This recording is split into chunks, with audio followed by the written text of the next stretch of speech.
നിങ്ങളുമായി സംസാരിക്കുന്നത് ചിന്താ വൈകല്യങ്ങൾ അഥവാ കോഗ്നിറ്റീവ് ഡിസ്റ്റോർഷൻസ് എന്ന വിഷയത്തെക്കുറിച്ചാണ്. നാം ചിലപ്പോൾ പറയാറില്ലേ, അവനാണ് അല്ലെങ്കിൽ അവളാണ് എൻ്റെ വിഷമത്തിന് കാരണമെന്ന്.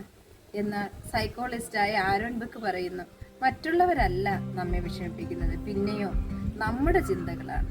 ഈ യാഥാർത്ഥ്യത്തിൽ നിന്നാണ് കോഗ്നിറ്റീവ് ബിഹേവിയർ തെറാപ്പി രൂപം കൊണ്ടത്.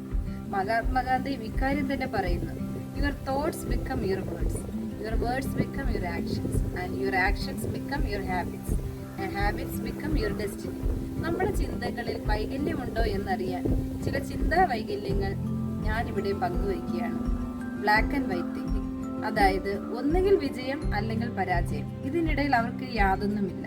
ഉദാഹരണമായി, ക്ലാസ്സിൽ 1ാം സ്ഥാനം കിട്ടിയില്ലെങ്കിൽ ഞാനൊരു പരാജയമാണ് എന്ന് ചിന്തിക്കുന്ന അവസ്ഥ. രണ്ടാമത് ഓവർ ജനറലൈസേഷൻ എന്നാണ്.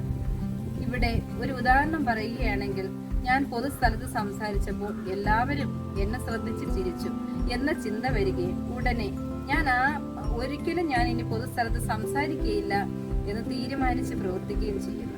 ഒരു നെഗറ്റീവ് അനുഭവം എപ്പോഴും ഇങ്ങനെ തന്നെയായിരിക്കും എന്ന് ചിന്തിക്കുന്ന അവസ്ഥ.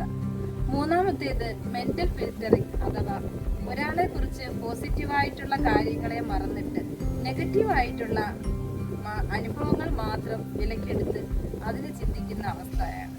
നാലാമത് മെന്റൽ റീഡിംഗ്.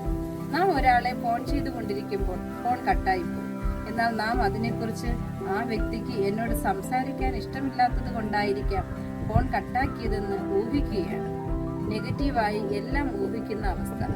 ചിലപ്പോൾ ആ വ്യക്തി തിരക്കായത് കൊണ്ടായിരിക്കാം കട്ടാക്കിയത്. അഞ്ചാമത്തെ കോഗ്നിറ്റീവ് ഡിസ്റ്റോർഷൻ, ഷുഡ് സ്റ്റേറ്റ്മെന്റ്.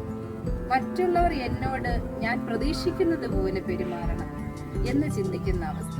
ഇങ്ങനെയുള്ള അനേകം ചിന്താ വൈകല്യങ്ങളുണ്ട്. ഈ ചിന്തകൾ നമ്മെ അസന്തോഷത്തിലേക്കും വിരസതയിലേക്കും നയിക്കും. നമുക്ക് മുള്ളുള്ള റോസയിൽ പൂക്കളും ഉണ്ടെന്ന് ചിന്തിക്കാൻ കഴിയണം. ചിന്താ വൈകല്യങ്ങളെ മാറ്റാനുള്ള വഴി എൻ്റെ കോർ ബിലീഫ് സിസ്റ്റം കണ്ടുപിടിച്ച് അത് പരിഹരിക്കുക എന്നതാണ്. ഇതിന് നമുക്ക് കഴിയട്ടെ.